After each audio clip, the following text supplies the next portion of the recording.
keyboard player for that. So when you get some time, just look him up and just see the work he's done. I'm sure you But heard it, though. Yeah. he walked past me, he stopped me. And I'm a fan, you know, I know who he is, but you know, I'm not that type of guy to be hollering people. Right. And he stopped me. He said, "Man, I know you from somewhere." And I was like, "No." He's like, "I think I seen your video or something. You playing, bro? You're an animal, bro." He's like, "You want to play tonight?" Whoa. And I was like, "Bro, I don't know no songs. I didn't come here to play. I really came there to see what it takes to be on the next level." Right. So many classes were happening. John Gray, Aaron Lindsay, Warren Campbell. Lots of names. It was Israel Houghton. It was so many people that were doing classes. So I was just like, I want to go. And he said, "Do you want to play, man? Tasha Cobbs needs somebody to play for her and stuff." So I was like, a big name in the industry. All right. Yeah. And so I played. And the following year, fast forward, they called me to be a part of Deeper. Wow. So the fast forward to a year later, my stamp and my moment was Israel came in 15 minutes before the show and said, "Hey, CC Wine, we're doing something for CC Winers. We need somebody to play and learn Alabaster Box. We're not using the tracks, we're using the band." And so when it was like, who? Everybody looked at me. Aaron, Paris, Leonard Ray, Kevin Camp, Justin Raines. All they said, the new guy. And so I had to learn Alabaster Box. And if you know that song, it's not a CCM song. It's like you really have to sit there and learn verbatim what's going on. It's 10,000 people out there. I have to learn the intro, the outro, the key change, just like the record, for the artist. For season. With the feature of Tasha Cobbs, because we're honoring the artist. Right. And so I was scared. My dog almost peed myself. And I only had 15 minutes to learn the song. Pressure. And right then 15 minutes? Yes. Oh, I had 15 minutes. That's crazy, man. I had 15 minutes to learn the song. Israel will tell you. We had to put him under the fire. And that moment when I finished playing Alabaster Box, that moment of relief and all of the homies like, "You made it in." It was like, that was my moment. That was my That's an incredible story. Yeah. It's hard not to believe in higher powers when you think of, you know, that moment happening for you just off of a random, you know, instance of you wanting to go to that conference for no reason. It's not because you're like, I'm going to blow up from this. I just want to be there. Yeah, I just to be a fly on the wall. Yeah. Right. That's so true, man. That's incredible. You're talking about the intention of things. So one thing that we've talked about a lot is intentionality and the lack of, and we know what the social media world is, I shouldn't say everybody, but it seems that people are just after the attention, and it's like a me, look at me. And in the cases where people really hit it off, like in your situation, you showed up there, I don't want to put, almost like in a desperate place in some sense, I'm sure, right? Like you need money, you need opportunity, and everything else is kind of connected, and you're just like, I just want to learn. I just want to I was just at a place of just being better. I was just at a place of just wanting to be better. There's like a pureness coming from that. Like your intention was to grow. You're going to put yourself in a surrounding. And you know, we do that all the time, whether it's like self-help or music, where it's like, I want to be around the people who are doing what I want to do. So that's where I got to put myself, regardless of sacrifice to get there. And then from that intentionality, you get hit with this opportunity, which is like, now it's a test of everything that you've been kind of working towards and hoping to be. It's like, well, here's your shot. A lot of people would be like, nah, man, I'm not ready for that yet. And that's it. You don't hear that. That's the definition of luck, right? Like, it's that opportunity and preparedness. You happen to be in the right place at the right time. And, you know, it just works out. That's beautiful. 15 minutes, though, to work on that song. Yeah, man. That'd be terrifying. Wait, so what happened in between? So in that year from that initial conversation at the conference to then now a year later where you get tested again. It's like, you thought you were just going to play. You thought you were just here for this. Nah, you got to step up and do this whole other thing. Yeah, man. I had to, man. I had to step up, and then they actually called me to start going on the road with Israel because Leonard Ray, which is a close friend of mine as well, he got a call to do Tori Kelly. And so he left to go do Tori Kelly. And this is around the time Tori Kelly is massive. You know, she's she's on Pepsi commercials. She's, she's the new thing. And so I started going out. And man, from there to now, it's just been a crazy roller coaster, man. It's just been like, years, right? man, years. Like it's been like really like 10 years of going nonstop. I went from Israel to Ty Tribbett. I actually met Ty at that conference. The same one. The same way. And Paris introduced me to Ty. Wow. And it was just a lot of people don't know that. And we were playing, we were jamming at the church, and Ty was just like, man, who is this guy? And Paris was like, yo, this is my little bro right here, man. Y'all should meet, da da da. Yeah. And so he was like, man, let me get your number. So I was like, cool. I think about a month later, I get a text message. I'm in a rehearsal for a live recording. Yeah. And I get a text message, and it says, yo, D, what's up? And I'm like, who is this? He's like, yo, this Ty Tribbett. And I was just like, what? He's like, man, give me a call. And he's like, give me a call when you get a chance. I was in rehearsal. Yeah. Right. I got up. You left. And I said, hey, y'all, I had an important phone call real quick. Let me go outside and take this call. And the rest is history with me and him. He got that phone call, and it was just like, yo, man, let's do lunch. And he's like, you in Orlando? I said, yeah. He said, I'm in Orlando. I said, man, let's do lunch. So, wow. Yeah. That's something, man. And then that led to so many other things. So, but, you know. Now I'm like, I mean, each one of these situations, like these instances would have blown your mind. I'm sure that wasn't the last. So what's like, I don't want to say the biggest, but okay. So let me ask you this way. So when you kind of, I guess you get used to the feeling, like I'm sure the first time was like, this is nuts. Yeah. Was it constantly that same, like, this is nuts all over again? Like you continue to feel that? It did. And then it kind of numbed down because it started to become my norm. Like you're used to it. It started becoming normal for me to be with and befriend some of everybody's favorite artists. Right. You know, I started seeing a side of the artist like, oh, they like me. Like, you know what I'm saying? Oh, they do like shrimp and grits. Oh, you know, this one. Oh, they do like, you know, a glass of wine. Like, you know, so it started becoming a norm. And once it became a norm, it's like once you get in that club, it's like everybody knows you, and it's like, yo, what's up, man? Yo, what's up? Like, it's a normal thing for me now. Like, I've had Fred Hammond FaceTime me at 3:00 in the morning. You know, you know what I mean?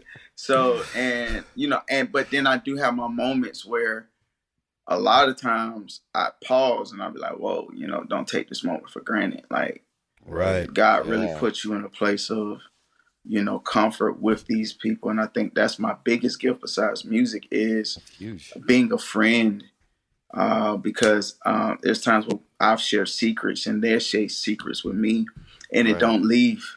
You know, I don't be on social media. Hey, y'all, look, I'm at this person's house, or look at this. You know, I play basketball with a few celebrities to this day, like twice a week. Wow. And if I did this, you know, people would be like, "Oh, well, you do this," but then it'll make them uncomfortable. Exactly. So it's like you know, a lot of people can't handle that. So it started becoming a norm for me. Gotcha. In my life, you know, but I don't take it for granted. But, you know, when I do meet people or they oh, what's up, D? Oh, what's up, DLO? People like, how you know? I'm like, those are my homies. You know what I'm saying? Yeah, so, yeah. it just becomes a normal life. Wow. Yeah. Yeah, that but perspective is important. So every now and then you do still go back and go, heck yeah. Oh man. Yeah, heck yeah. I'm like, oh wow, like, oh man. All right. Wow. They're my friends. Yeah. Like I could really call them. I could really text them.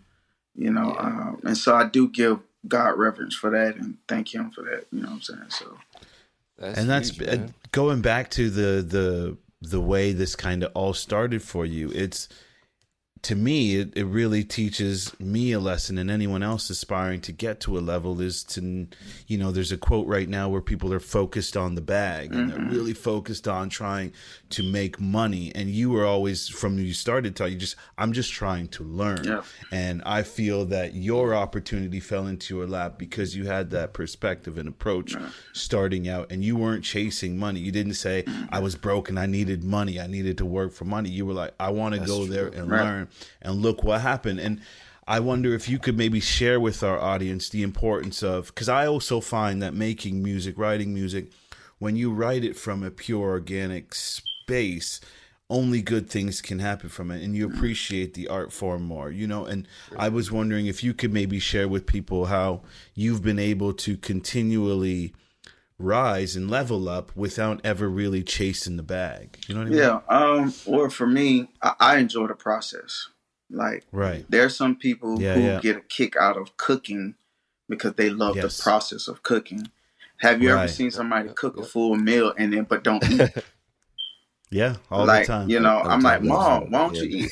Y'all eat. Yeah, they enjoy the process of cooking, absolutely, and making sure the sharing it of everybody else, right? Watching the enjoyment on people's faces. I love the process of making things and then letting everybody hear it, the final product you see in their faces.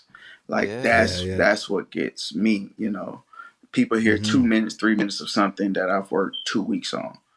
You know what I'm saying? Or 3 weeks on. It's just like, I love that process. So I love the process, number one. Not many people want to get to the bag and don't understand that you have to walk before you run. You gotta learn. You gotta learn those things. So process for me, man, is my biggest thing, man. Like writing and trying to get to certain things. If you keep thinking about it, if you keep trying to chase that, the longer it's gonna be. And one thing Ty taught me was we did a record with Fantasia called I Made It, that I co-produced and wrote. And it was on Good Morning America. And when it was on Good Morning America, I cried. I couldn't even hold my tears. I couldn't even hold my tears. I can imagine. And because, I've never, to see hundreds of people on the TV and knowing millions of people are singing this song and dancing to it, it pierced my heart, man. Like, I was just like, wow. And I called Ty. And I was like, man, bro, it's on Good Morning America. My wife was rubbing my back. It was like a moment of me being like somebody being drafted to the NBA or something. It's like that moment. I was like, whoa. And these are the words he said to me, and it pissed me off. And he said, he was nonchalant, man. He was like, cool. And I was like, what you mean? And at this moment, me and Ty has a great, brothers, you know what I'm saying? So I was like, I was like, what the hell do you mean? You know what I'm saying? Like, he was like, celebrate now, tomorrow forget about it and keep working. Right. Good. That's beautiful. And I was just like, dog, it's on Good Morning America. I made it. You know what I'm saying? And I'm seeing the biggest thing with me, I saw all colors, black, white, Hispanic, all ethnicities, like just dancing. They were jamming. I'm like, wow, that did something to me. And so it pissed me off when he said that. But later on, as weeks went by, it took me a while. I'm not gonna lie, it took me a while. A minute, yeah. I realized, and so I have this thing of me where people mention what I've done in my career, and I don't feel like I accomplished much. Like I to this day, I still don't feel like I've scratched the surface, and I feel like I have to. It's something in me that won't let me settle. And so it's like, okay, cool, thank you. And I just like, okay, I'm working. I got to get back to the drawing board. Or I go back and listen to the records, and I'm like, oh, that was terrible. Why did you make that choice, D? So I'm the biggest critic of myself. Like, I'm always trying to enhance something. There's a movie that's out right now. Most people don't know it, but I'm a big, huge Predator fan. And so, yeah, I'm a nerd, by the way, a little bit. In the movie Predator, all of his series, he's a hunter, but he's always figuring out how to better himself. He's always always studying what he's hunting. Oh, and so you're right. He's always studying what he's hunting. If you look at the movie, like the movies, whether it's the one back in the 80s or 90s and the ones that are current, he's looking, he's analyzing, he's doing this. And where there are some failures at, other predators are gaining that information and saying, okay, I can go hunt this way now. Get what I'm saying? And so, in turn for me, I'm always analyzing my prey and what I'm trying to chase. I'm always analyzing like, okay, cool. How can I be the perfect producer? How can I be the perfect arranger? How can I be the perfect this person? And when I'm listening, I'm not just listening, I'm studying. So I'm like, okay, why did he do that? When I'm listening to live arrangements, I'm like, okay, they put an orchestra here. Why? Okay, the drummer didn't play during the verse. Okay, why is that? Like, I'm a why person. So that's a lot about me when it comes down to your question. I'm always analyzing and trying to get better, man. Man, that's impressive. So much. And that's probably why you're in the position you're in. Oh, man. Right. Yeah. And you're going to keep growing to higher heights, if it's even possible. For some, it's like, what else is there, man? When he said I barely scratched the surface, I'm like, oh my gosh. That's what I feel, man. How big is your shovel? That's good, though. Yeah, man. That's amazing. Yeah, man. That's amazing. You talked about a couple of things that I wanted to ask you about too. Process, which is huge, and relationships. So, as a musical director, right? What is your process for preparation? And I know that could cover a lot, but maybe specifically to your personal preparation, and then also to preparing the band or the group that you're working with, and maybe even touch on like band selection. Most certainly. My preparation is I study the artist first. I try to figure out, I go on their social media, do homework if I'm not already following them.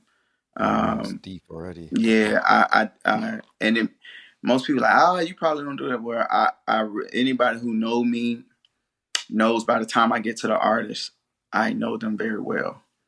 Predator paid off. Yeah, it did. It really did. They need to give me a check now. I bet you some whole bunch of people want. Plug. No, but oh man. I sit there and I listen to the music for a couple of days. And the crazy thing is, I don't listen to music like that. When on my free time, I actually drive, just windows down, no music. Like, I really don't even listen to music like that anymore. It tanks my creativity sometimes. And then whenever yes, because when you're listening to something, that's what your brain analyzes. So if I'm it starts influencing. So if I'm in a creative space, I want to be me. Now, there are some times I do listen to certain things that may get me like, okay, get my jump start me, because I do have creative blocks sometimes. But man, that process is listening to music thoroughly, listening to them. And when I get their goal as an MD, I normally have a crew. And normally the guys who I pick, from my band Red Camp, they pretty much can do anything, you know. Yeah. So, but they have the same mindset as me. It don't even start with skill first with me. It starts with right here. Like, are you going to learn the music? Are you going to come in drunk or high? Are you going to do this? Are you going to do that?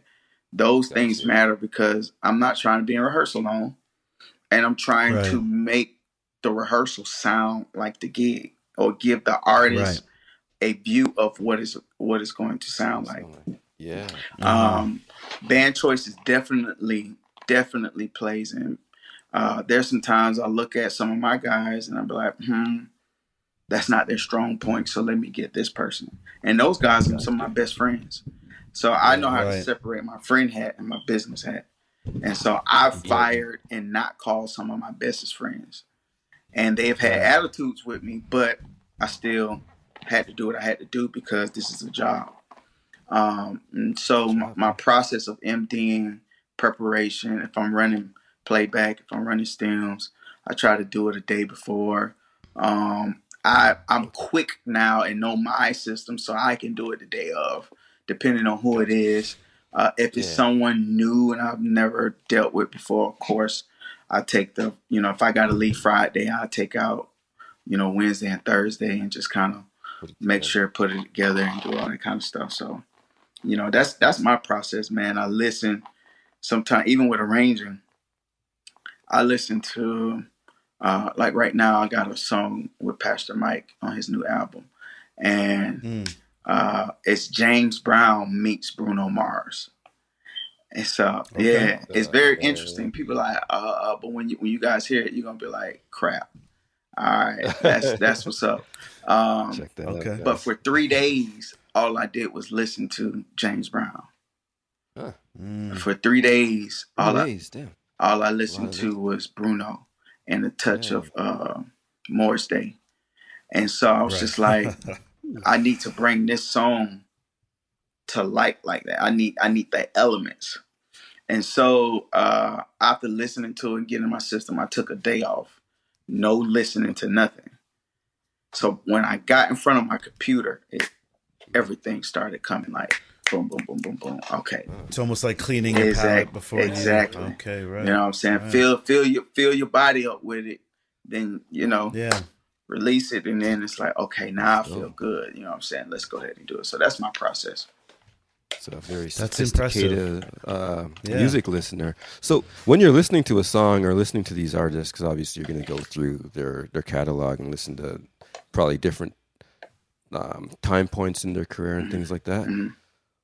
How would you explain, like, what are you really listening for? I'm listening for the nuances. And I mean by this, Ty and Fred Hammond, two different artists. Yeah. Fred loves Rhodes. Ty loves piano. Right. Okay. You know what I'm saying? Ty loves, I'm noticing his key range. Fred's key range. There's certain chords Fred likes. There's certain chords Ty likes. Ty is more of an aggressive piano player. Fred is more of a passive, clean, soulful player. And so when I'm listening to artists, I'm listening to all the nuances. I'm listening to, the flavor, their keys, their songs they like to sing. I had to sub in for Trent one time for a TBN show for Donnie McClurkin. And I went online and just seen where his hymns, what are the go-to hymns he like. Even though I know hymns, everybody knows Donnie pull out hymns. We don't even know. But there is, every artist has a formula. And so I listen for that. I listen for their formula.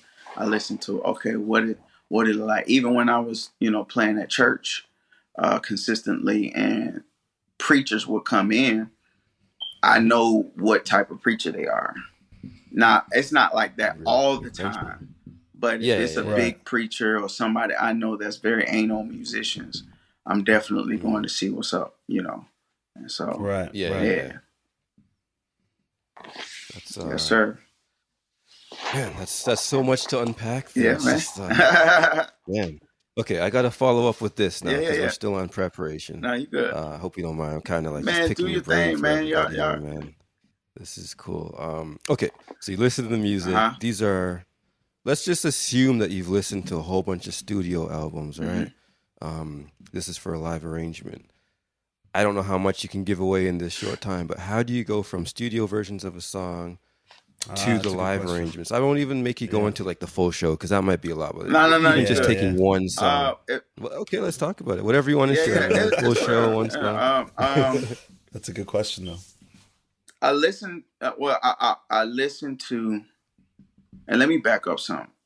I said I don't listen to music. I don't listen to music frequently, but when I do listen to music, it's for a purpose. So let me clear that up. But I listen to the record. Okay, I find loopholes, and loopholes meaning little gaps of where I can add my flavor. And so this is what I would ask the artist: do you want me to remix the song? Or do you want me to enhance the song? I think it's important for any arrangement. Can you explain that difference, though? I'm really sorry to cut you off, but when you say, because to me, an enhancement, a remix it could be an enhancement, but you seem to have a very specific distinction. As musicians and producers, we can do an arrangement of a song, and it doesn't sound like the record. So remixes meaning, I got you. You know, what I mean by like you flipping, you doing chord changes. To the artist, that's like nail scratching a chalkboard to their music. It's like they don't want that. I'm like, I hear all of these arrangements and people they don't want that. They do not. It's like too much for them. You got to think, we're blessed with an ear that certain people can't hear things. And so the people who can't hear what we hear is confusing. So you have to know how to not make things confusing for them. And it could be the simplest line like da-da-da-da-da-da-da-da. They don't understand that. You know what I'm saying? Instead of just saying boom, we want to do da-da-da-da-da-da-da. They don't understand that. And to them that's like, okay, bro, I don't even like this no more. So it's important to ask the artist, how far you want me to go? Because there are some artists like Ty who is musically, he gets it. Then you have some artists that don't understand that stuff. You know, like, you know, Martha Menenzi, like she loves band stuff, but her and Ty is two different artists. And so I've had to learn to, this is what I ask. It's part of my preparation. Like I ask which one, how far you want me to go? Do you want me to just make it like a TV type of situation, or you want me to like boom, boom, boom, boom? And so I think it's very, very important to have those understandings with the artist, bro. When you're preparing, just know what you want to do. And with enhancing, I just normally find loopholes. And always, you know, one of the biggest things is I learned, let the verse be clear. I hear so many people and doing so much during the verses. It's like those be the points. You got to let the song be recognizable. And the biggest person that I'm anal about is the drummer, because the drummer can do all kind of cadences that has nothing to do with the song, or he can maybe hit the snare that it's a side stick on the verses. If you, you thinking you Aaron Spears, and it's like, that was the time Usher allowed that. That was his artist. So you have to know your room. You got to know who you are, and who the artist and the artist is. So how I do it, man, I just find loopholes. I'm big on transitions. If they want an intro, I get straight to the point. I may do it. I accent everything that's on the record. So there may be some things that you never hear. But when I do my live arrangement, y'all hear it like, oh, that lick was cool. Well, that lick was in the app. It was on the record. All I